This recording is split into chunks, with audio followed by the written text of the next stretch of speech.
30 or 40 blocks. The air is cold, and most of the stores are closed with the metal grates down over the windows. The benches we pass have men lying on them. Some have sleeping bags, but others are just wrapped in newspapers. The ones who didn't get a bench lie in doorways or on the ground. Dennis leads us around the men in silence. I've never seen so many homeless people before. At an intersection, a group of women walks by us, laughing and licking ice cream cones. They don't even look at the people on the ground as they step over them. "I'm sorry," Dennis says. His words hang there. Mae and I glance at each other. I wish he'd be a little more specific about what it is exactly that he's sorry about. At the apartment, we sit at the kitchen table to have tea. When I think about the woman swaying on the stage, I start to cry again. Mae strokes my hair, rubs my temples with her cold fingers. Dennis hovers behind her.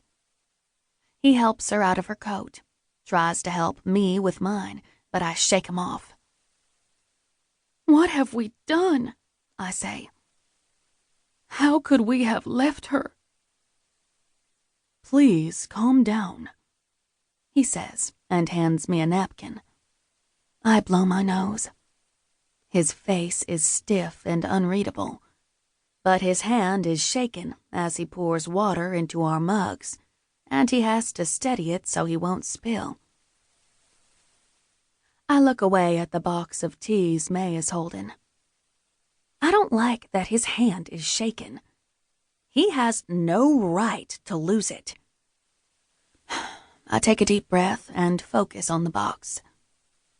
It's wooden with carvings of elephants and full of tea bags. Ginger lemon, rooibos, acai berry. Shit I've never heard of. Mom only drinks coffee. I pick one that smells the least like grass. I bet the box was left here by a woman, just like the small sock we found balled up in the corner of our room.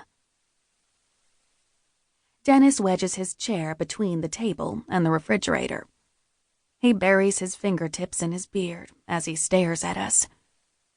I look away, but I see Mae staring back at him. He shakes my shoulder until soon I'm looking at him too. It's strange because his eyes are the same eyes that I see in the mirror. I feel momentarily hypnotized, like I'm outside my body.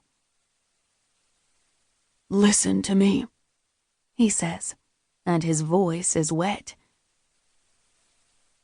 "I understand that you might feel, at first, that I'm a stranger. But I'm not a stranger. I am your father." And then his rigid face collapses, and he pulls us into his chest and holds us until the tea gets cold. Mae.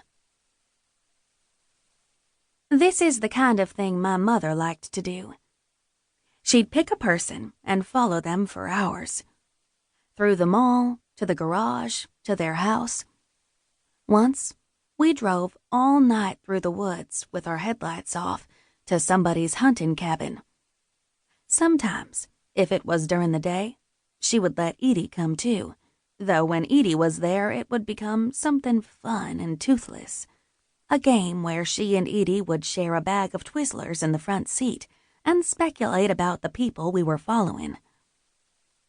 But when it was just Mom and me at night, the trees and swamp rushing past the windows in the dark, it was not a game at all. I was submerged in Mom's reality. Sometimes she'd get out of the car and I'd have to go with her. Once, we walked for a long time down an overgrown path to somebody's deer stand. The air was thick and cold. The sound of crickets and tree frogs was deafening. I was 10, maybe 11.